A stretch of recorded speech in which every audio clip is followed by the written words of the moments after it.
Hello to everyone again. As you know, my name is Tom Picasso. I am now the Networks Manager here at Seek Common Ground, and thank you so much for joining us. We are calling this talk the Understory, and we're going to actually break down for you a little bit, especially those that are new, what we mean by the Understory. We will follow that up with our approach and roadmap, and then go into more detail about programming, and then, as I stated, have time for questions and discussion after. So please gather those up.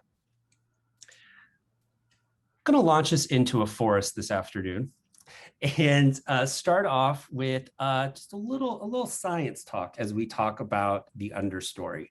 So here we are in the forest, and when we go to a forest, right, and we see trees, a common perception is that trees stand alone, that they function individually, that there's a root system, but in actuality, trees connect through an underground network. And that underground network is called the mycorrhizal network. And the mycorrhizal network is connected through something called mycorrhizal fungi, which is up there on the left, and it's those little white spindly things.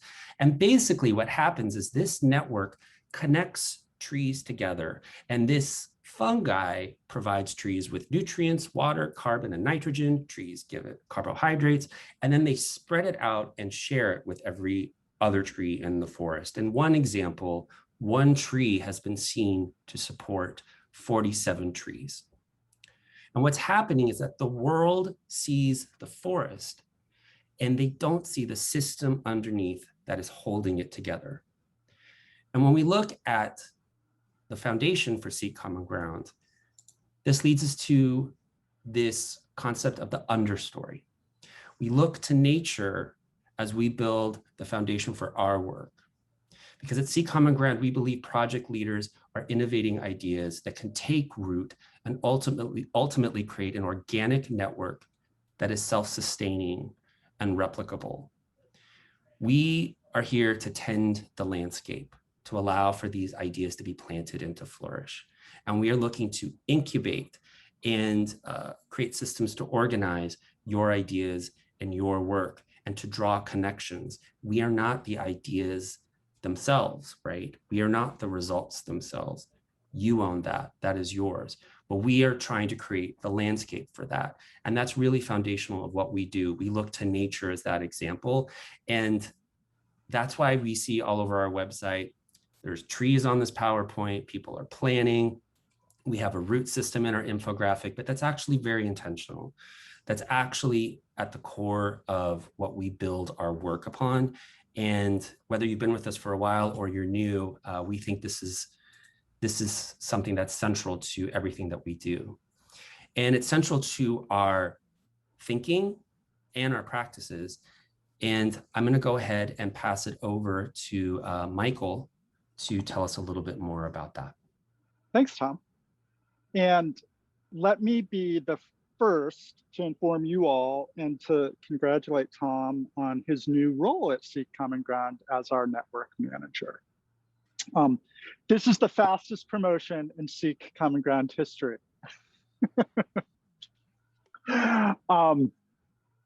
So what Tom outlined for you is something we're really excited about to work with you on over the course of the summer. And it's, we're testing a new approach to the support that we provide you, because we are intentionally linking each of the action accelerators that we're managing this summer together. So there are participants in the Ohio Whole Child Action Accelerator with us live right now, participants in our Measurement, Assessment, and Accountability Phase 3 Action Accelerator, and participants in our ARPA Action Accelerator, because we really do see the work as linked together. And one of the honors that we will have over the course of the summer is to make those implicit connections explicit and to really lean into the idea of connecting your work together.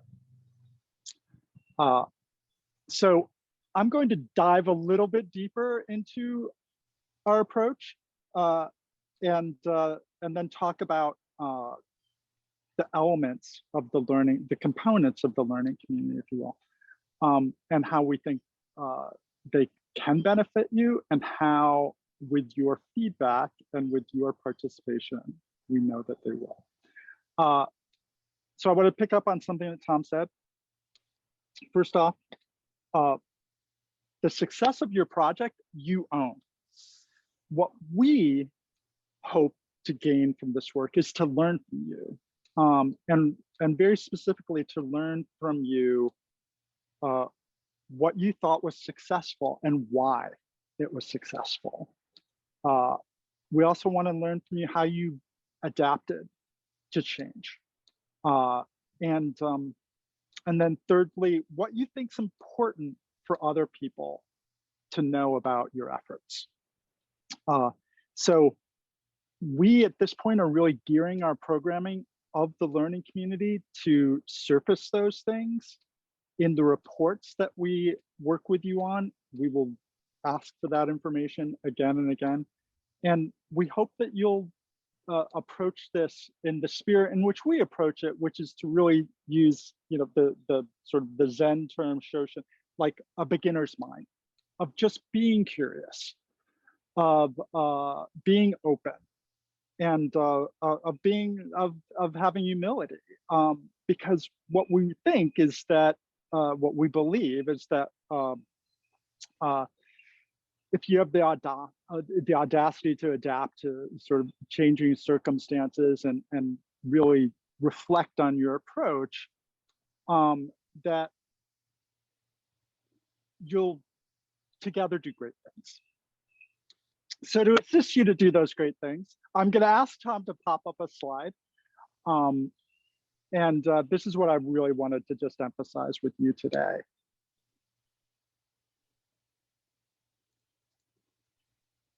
So what you see in front of you are really what we think of as the components of our learning community with you.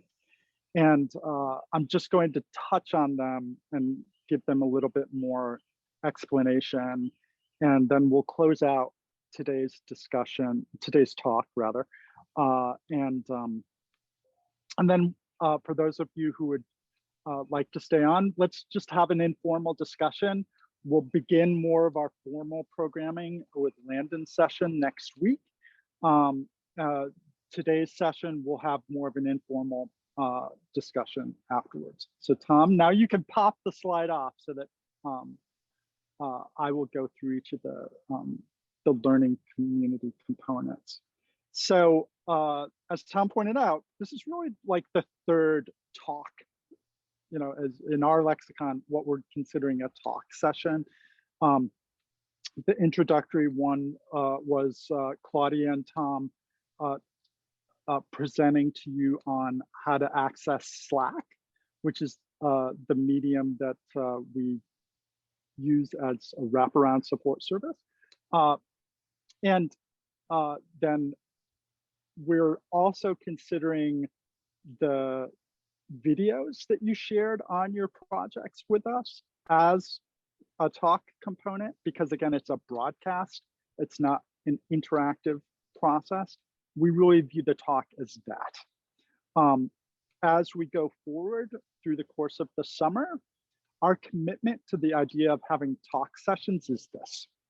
They will be for 30 minutes, and they'll basically be a presentation from a resource that we think is helpful, or we are hopeful will be helpful to you, and followed by an interview with that resource.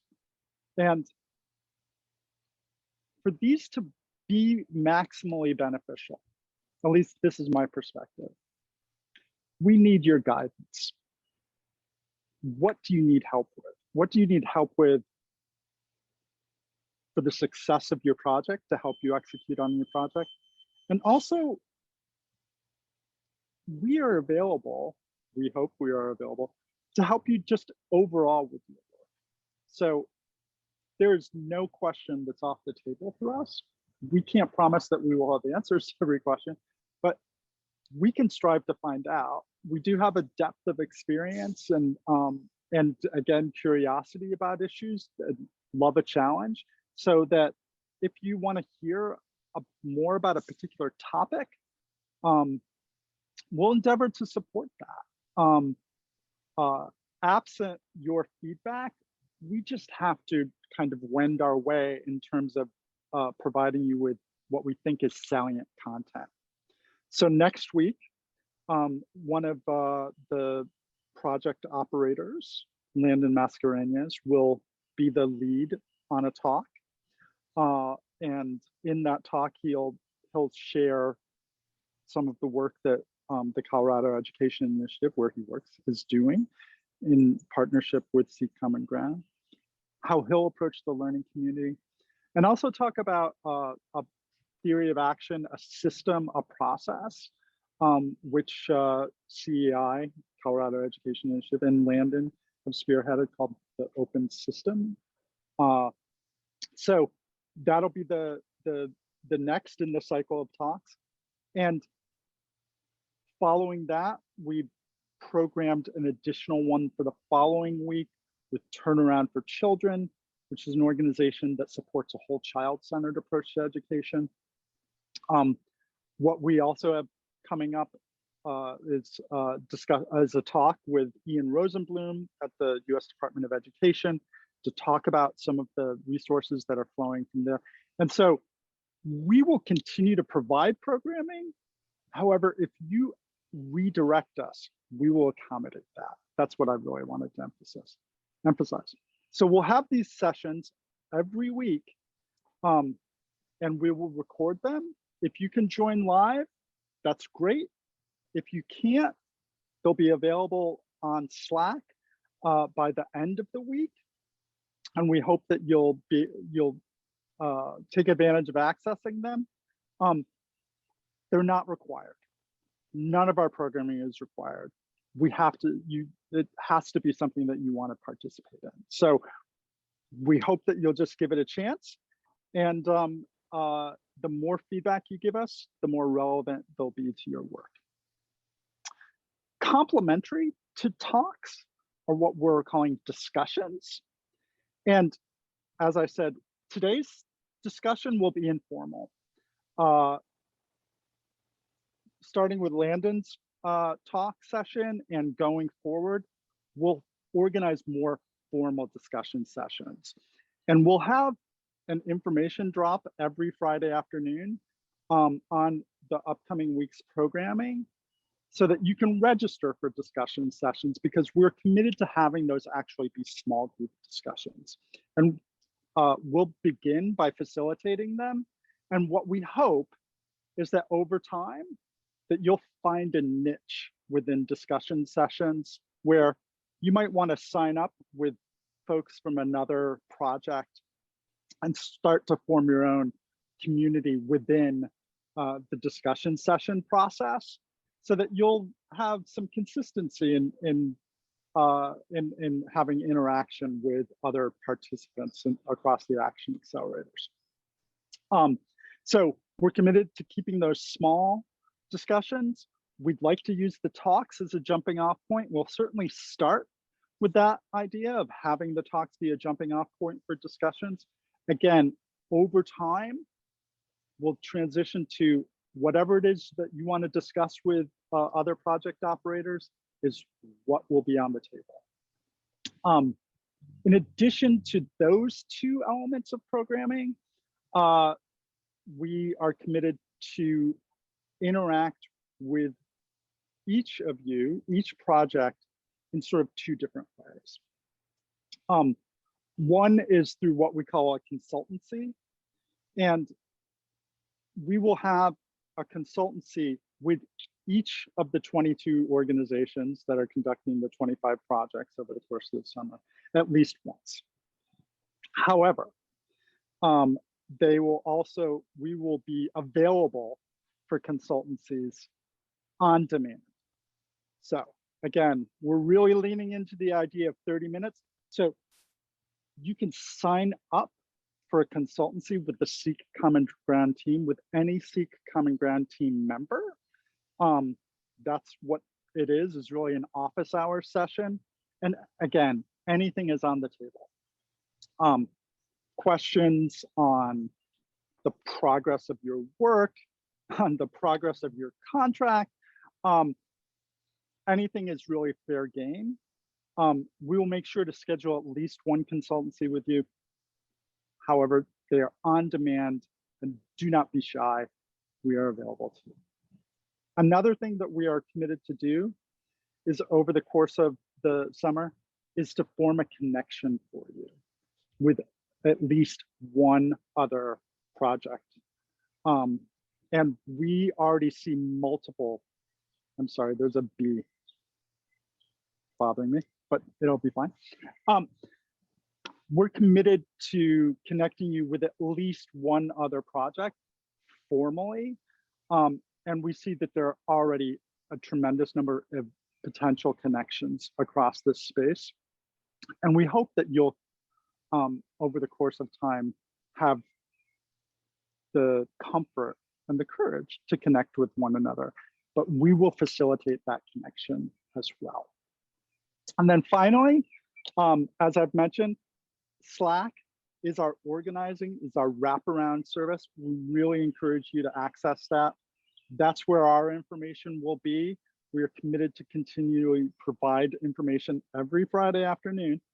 So if you just look at Slack once a week, look at it on Friday or look at it on Monday morning, and our information will be there. But it's also a medium for you to communicate with one another as well as with us. So that's the information I wanted to share, is that there are really 5 components to the learning community: talks, discussions, consultancies, connections, and Slack. Please take advantage of each of them, and please give us your feedback. We will adjust, we will adapt if you tell us to. Otherwise, we won't have the information to make those changes. So we hope that you approach us as we approach you with the spirit of beginner's mind and being open and curious and approaching this with humility. And on that note, I'm going to hand it back over to Tom to close us out. Thank you, Michael. And we thank you so much for everyone for coming and bringing us your attention. Here's some final thoughts and kind of asking all of us to maybe take a pause here for just a moment, take a meditative moment, if you will, to absorb these for just a moment here, taking in everything Michael said. So we'll just sort of take a pause and close this out, this first part.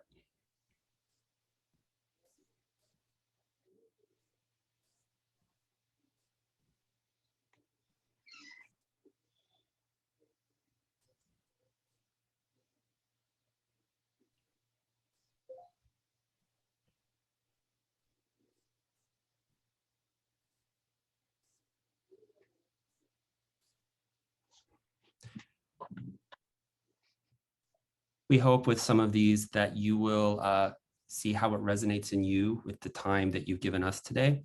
And just to reiterate again, we're really excited for Lyndon Mascarenhas next week, who will be talking about open systems. This is our first, again, of the formal talk and discussion structure. And we are looking forward to also providing you with many more to come. Registration for this for the discussion sections is open right now. We have some openings available. They have been broadcasted to you on your organization channel in Claudia's message from Friday. Right now we have 3 time slots open on Thursday. We'll be having more open for the day of here in the next couple of days as well. So to please keep on the lookout for that on Fridays. That is when we will be giving out the most updated information.